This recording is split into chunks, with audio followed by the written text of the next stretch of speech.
Assalamu alaikum. This is Shakeel Mansha and you are watching English with Shakeel Mansha.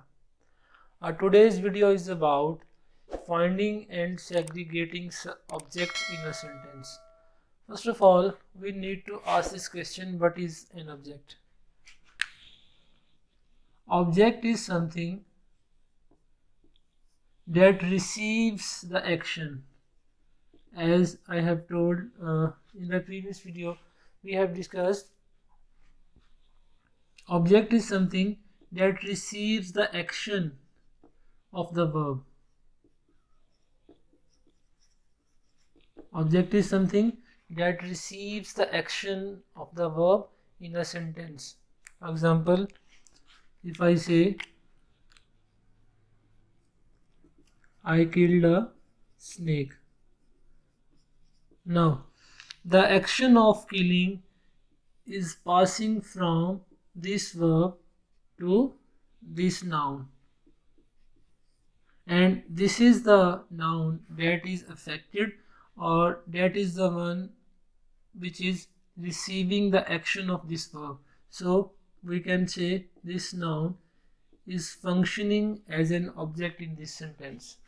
So object is something that receives, it might be a thing or it might be a person that receives an action. There are two types of object. The first one is called direct object and the second one is called indirect object. Direct object is something that is directly affected by the action, or direct object is that object that is directly receives the action of the verb.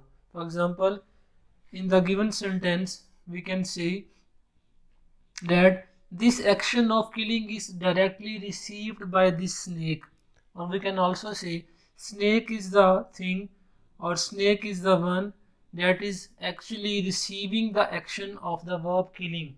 So snake must be here as a direct object. Another example could be I am writing a letter. Okay, again we can say this action of writing is passing on from itself towards this noun which is letter. So we can say this letter is the one that is receiving the action. We can say again that letter is functioning as a direct object. The second type is indirect object. Indirect object does not get affected by the action, but it is the who gets benefited from the action. Look at the sentence. If I say my father bought me a car.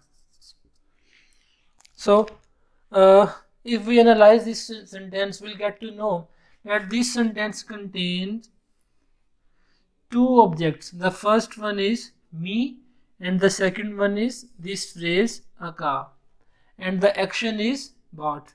So we can say the bought verb is an action. This must be subject.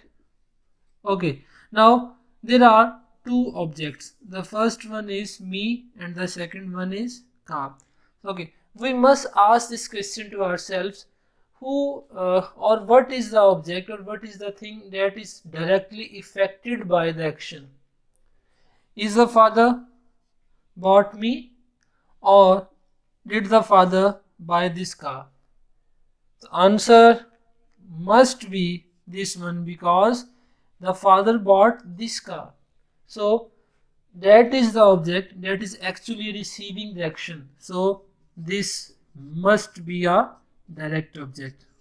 Okay, when father bought this car, who got benefited? Did the car get benefit from its buying, or did this me who got benefited while the father bought this car? So the answer must be this, because he is the one, this is the object who got benefited from this action. So if the object gets benefited from the action of the verb, that object is called indirect object. Indirect objects are always beneficiaries of the action. Let's take another example. I wrote a letter to her. Now look here. The action writing is passing on from itself and going towards this letter, or we can say the letter is the object that is actually receiving the action. So we can say letter is a direct object, and who got benefited from this writing of letter? It was her who got benefited, or who got benefited from this action. So this her would be an indirect object. So make one thing very clear: direct objects are always action receivers, and indirect objects are always beneficiaries, or they get benefited from that action. Thank you so much.